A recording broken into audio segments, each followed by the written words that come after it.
So hope the meaning is clear with this one. Rarely we use it, but still needed. Okay, not all the properties we will use frequently, or we will use it in every problem. Clear? There are some properties we need it, especially the next one. Okay, you can just see what is the importance of the next one in the later on stage. Okay, so fifth one is over.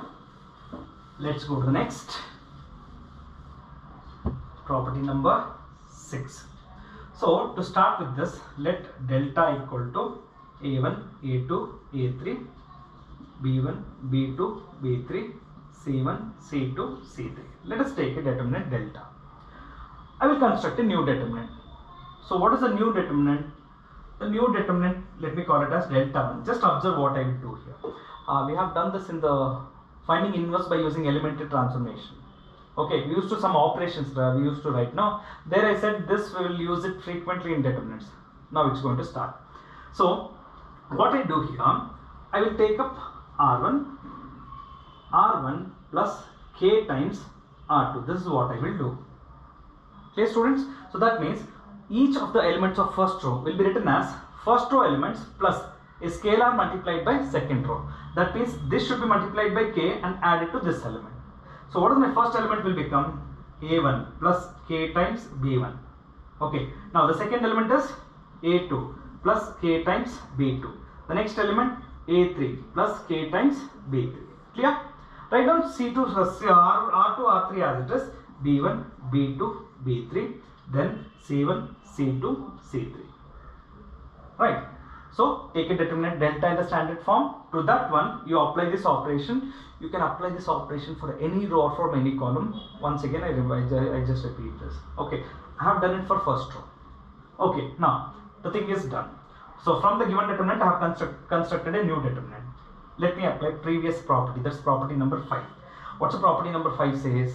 If in a determinant the elements of any row or any column is made up of sum of 2, you can split and write this into two determinants. That means this can be written as a1, a2, a3, b1, b2, b3, and then c1, c2, c3 plus k times b1, k times b2, k times b3, then b1, b2, b3, c1, c2, c3. This is by using property number 5.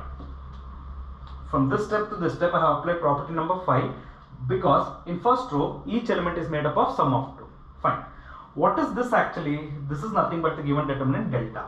So delta 1 is equal to delta plus. Look here. Can I take k common from the first row by using property number 4? If in a determinant, if any row or any column is multiplied by a scalar, you can keep that scalar outside the determinant. So k times b1, b2, b3, again b1, b2, b3, and c1, c2, c3, and this is applied by using property number 4. So if this property number 4 will be helpful when you want to take something common from any row or from any column. Okay, so I have taken common from the first row by using property number 4, and look here, these two rows are identical. Apply property number 3. So this will be delta plus k times 0. Okay, and that is because r1 r2 are identical, so use your property number 3. So k times 0 will be 0. So what is the final thing I got it? Delta 1 is equal to delta. The statement, the most important one. See, yeah, you notice actually this property we just used three previous properties, correct? Now so if in a determinant, if any row or any column is made up of, okay, right, once again that's property number 3 actually. Fine, this was correct. No, this was 4. This step is by property number 4 and this step by using property number 3. That was correct. Yeah, fine. Now the statement for the sixth one. If in a determinant the elements of any row or any column is multiplied by a scalar and added to the corresponding elements of any other row or column, the value remains to be same. This is the most important one. This is a property we will use when solving most number of problems. This property is what? Simply you will not going to get this property directly. This property needs the application of what? Property number 5, property number 4, property number 3. All this we needed, right? So remember all these properties. Okay, so I cannot go to 6th property directly without knowing the previous properties. Okay, if I come to this property, then I should explain what is each thing actually. So this is how it will be done, students.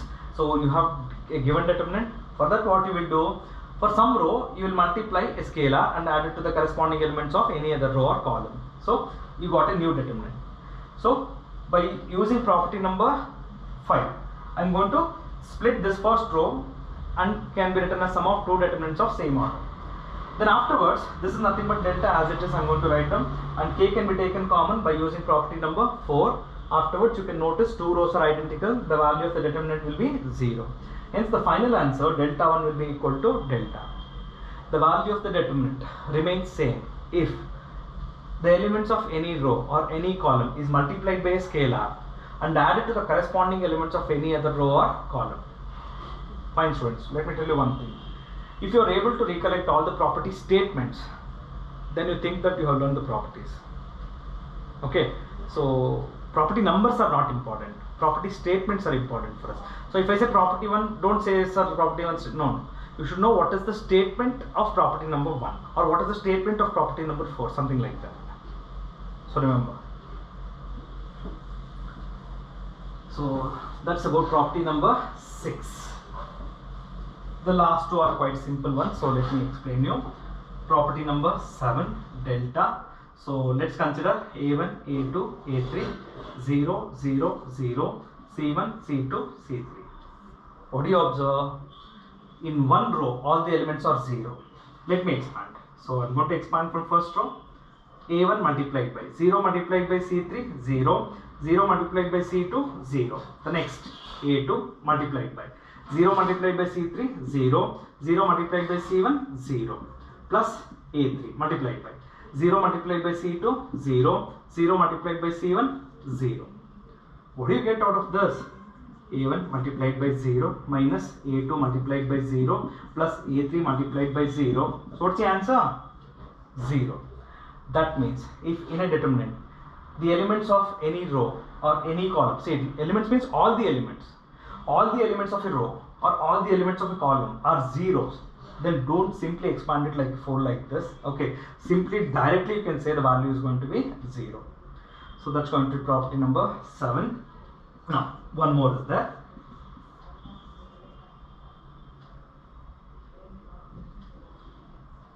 Okay, fine. A1, A2, A3, 0, B2, B3, 0, 0, C3.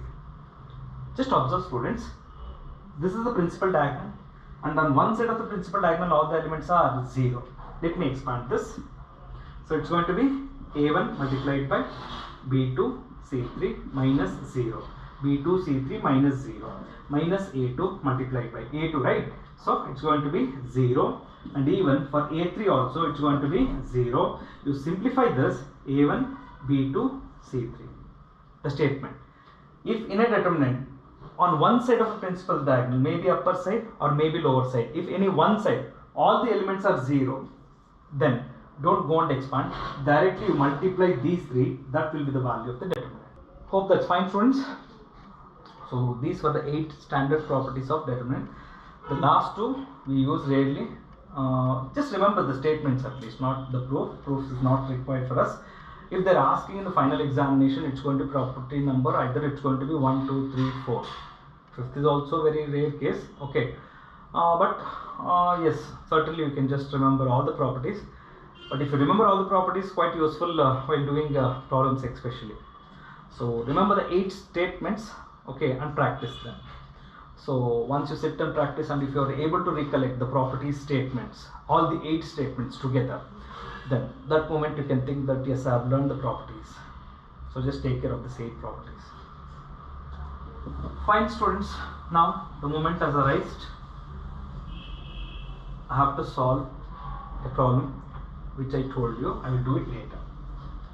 So I gave you a matrix 81, 82, 83, 84, 85, 86, 87, 88, 89. Correct? So let me convert this to determinant. determinant A is equal to 81, 82, 83, then 84, 85, 86, then 87, 88, 89. Fine students, now let's come to the conclusion. So I will apply property number 6. I will apply property number 6. I will do some changes for R2 and I will do some changes for R3. So what I do here for R2, see, simply I am going to subtract these two. Subtraction is what actually, it's something like this, it should be done, right? See what I will do here, for R2, minus 1 is a scalar. That I will multiply with R1. Okay, so minus 1 is multiplied with R1 and subtract and added with R2. I can directly write this R2 as R2 minus R1. But I am just showing you, because in property number 6 I said plus, right? So most of you will be having a confusion. Why suddenly minus? So I am telling you why that minus 1 is written in bracket. But directly you can write that as R2 minus R1. At the same time, let me write R3 as R3. Same thing I will do here. So minus 1 will be multiplied to the elements of R2 and those elements will be added with R3. My first row, no change, 81, 82, 83. Right. 84 minus 81, 3. 85 minus 82, 3. 86 minus 83, 3. Let's apply for R3. 87 minus 84, 3. 88 minus 85, 3. 89 minus 86, 3. Now what do you notice? Elements of R2, elements of R3 are identical. Two rows are identical. The value of the determinant is 0. Correct, right? And that is by using property number 3. How many seconds we took? Hardly 30 seconds. That's it. Right? That's what I said. So if I use calculator, do a lot of calculation, work out 2 to 3 minutes, this is what the answer is going to be. But if I take the help of the properties which I have explained you, this is how the answer is going to be. So I told you property number 6 is the one on which we will solve most of the problems. Each and every problem we will apply this property. Clear students?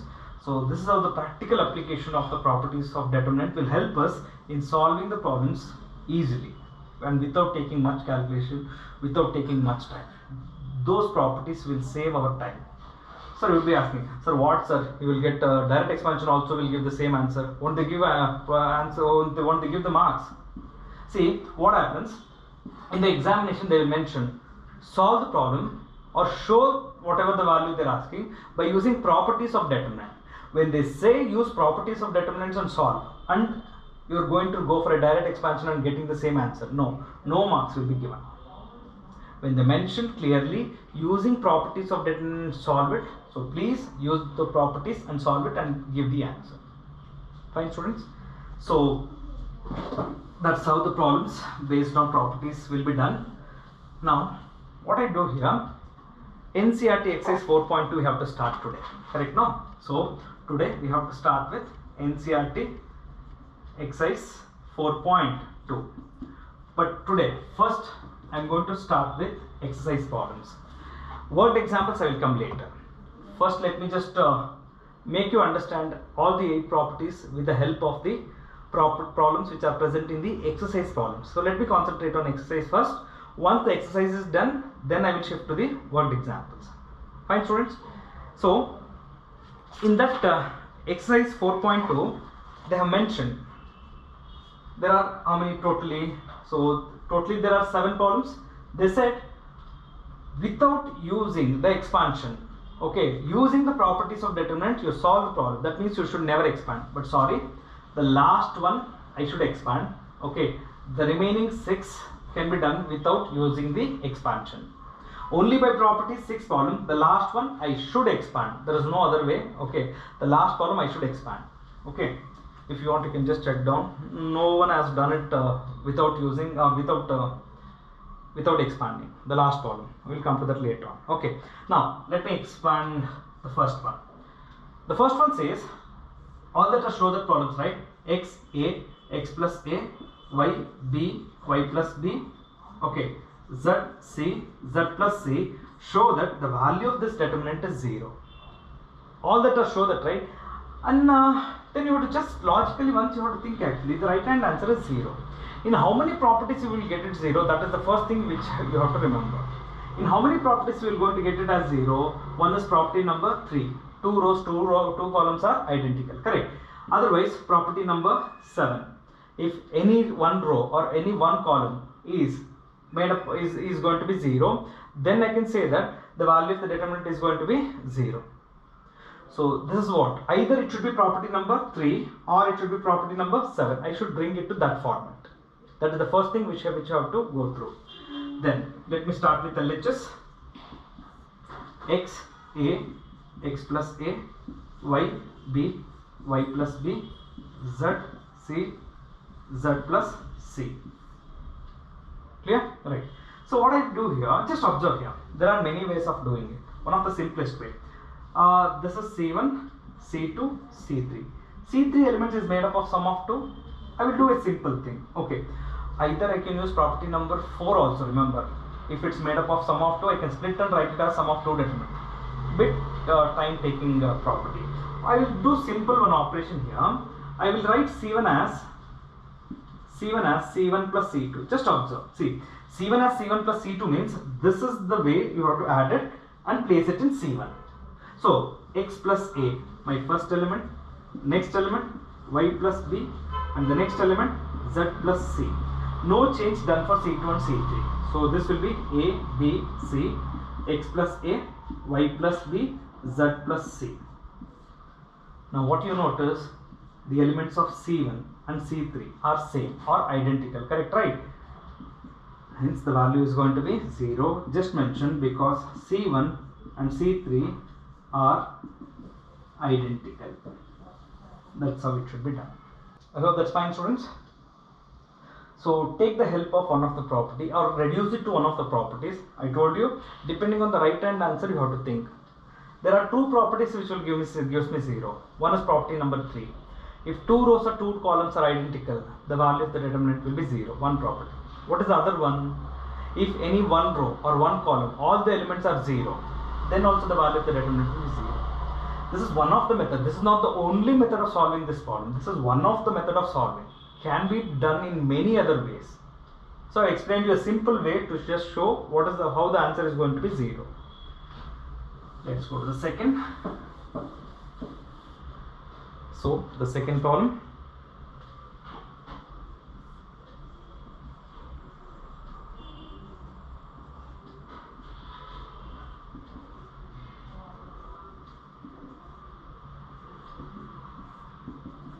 Look at the answer, student. Once again, the required answer is 0.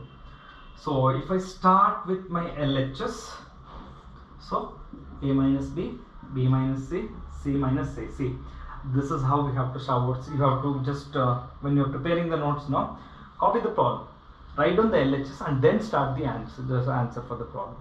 Don't simply start with the answer directly. Okay, so to show the problem, take the LHS and then start with the answer. So this is going to be B minus C, C minus A, A minus B, C minus A minus B, and B minus C. I have taken the LHS. I will do one simple operation, students. You will be asking, sir, why, sir, how will you recognize, sir? By practice, that's it. Once or twice, when you practice, see the problem, then you will also understand. C1, C2, C3. This is C1, C2, C3. What I will do here, what if I add these three elements? I will do a simple operation. C1 as C1 plus C2 plus C3. See, each element of C1, you take the first element of C1 and apply this operation. C1, C2, C3. And in place of this, you have to write the resultant element. So what is my first element is actually, okay, for first element, see, first element of C1. Clear? So I already have A minus B. This should be added with C2 element plus B minus C, and it should be added with C3 elements, correct, right? What happens? All the elements get cancelled, the value is going to be 0. That means in C1, my first element is going to be 0. Let me continue. For the second element, student, in the beginning I am writing this format so that you can understand the concept. That is not at all required. But most of the students will get confused. Sir, this is adding, where should I write? Or how to add it, where to place? So to come out of the conclusion, I mean the one or two problems, I will explain this concept. So my second element of C2 here, right? So this, and 3 should be added. So it's going to be B minus C.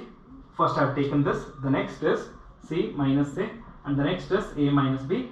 Observe, all the elements get cancelled, the value is going to be 0. Hence, the second element is also 0. Let me take the third element of C2, of C1, sorry, okay. This is my third element. So this element is written as this element plus this element plus this element. So it is what? C minus A plus A minus B plus B minus C. Observe, all the elements get cancelled, the value is going to be 0. That means the third element of C1 is also going to be 0. Fine. So what are the remaining elements? Let me write down the remaining elements now. So the remaining elements are C2 as it is, B minus C, C minus A, and A minus B. And this is C minus A minus B, and B minus C. What's the answer, student? What's the answer? Just observe. In C1, all the elements are 0. No need to even expand. Directly you can say the value is going to be 0, because in C1 all the elements are 0.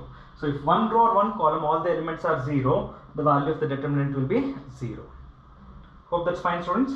Okay, so you just need to sit and work out and try to understand the concept. That's it. Fine. Okay. So let's move to the third problem on this. See, clearly I have explained you how to write once you write the operation. See, so you'll be asking, sir, is this the only way of solving the problem? Certainly not. You can go with R1 as R1 plus R2 plus R3. See, when you are adding horizontal wise, it will be row wise addition. When you are adding vertical wise, it will be column wise addition. Clear? So you can go with R1, you can go with R2, you can go with R3, any row or any column. There are different ways. One of the way which I have selected. So that's about problem number 3. Sorry, problem number 2. Now let's move on to the problem number 3. So let me explain. Problem number 3, 2, 3, 5, 7, 8, 9, 65, 75, 86. And once again the required answer is 0. So looking at the right side, you have to think either I should reduce it to property number 3, 2 rows 2 columns identical, otherwise I should reduce it to property number 7, 1 row 1 column all the elements are 0. That should be in your mind. So LHS, so let me consider 2, 7, 65, 3, 8, 75, 5, 9, 86. Fine, I will just, since I have used to this, I know what is the thing I should apply. By looking at that, you have to think once. Okay, two methods I will explain. One method, first method. Okay, this is the first method. So C3 is written as C3 minus C1. Why this has to be done, you will see it later. Fine, okay. Now let me explain this. 2, 3, 5, 7, 8, 9. So 65 minus 2, that's going to be 63. 75 minus 3, that's going to be 72. 86 minus 5, and that's going to be 81. That's okay now? Okay. Now just observe. I will do some changes for C2. Fine. So not for C2. Let me just say change for C1. C1 will be written as C1 plus 9 times C2. Why it has done, you will see in the next step. So C1 has to be done. Each element of C1 will be applied with this operation. What are the first elements of C1? 2. Okay. Plus 9 times the first element of C2. The first element of C2 will be 7. 9 into 7. I think no need for this operation. Directly I can explain this only. Just a second. It's better if I just explain you directly with this. Let me write C1. Okay, the element of C1 will be written as, this is only better, C1 plus 9 times C2. This operation is better and easier. So C1 is written as C1 plus 9 times. See, 9 into 7, 63. 63 plus 2, that's going to be 65. and 3 plus 9 into 8. 8 into 9, 72. 72 plus 3, 75. 9 into 9, 81. 81 plus 5, that's going to be 86. 7, 8, 9, 65, 75, 86. And observe the elements of C1, C3 both are identical, hence the value is going to be 0.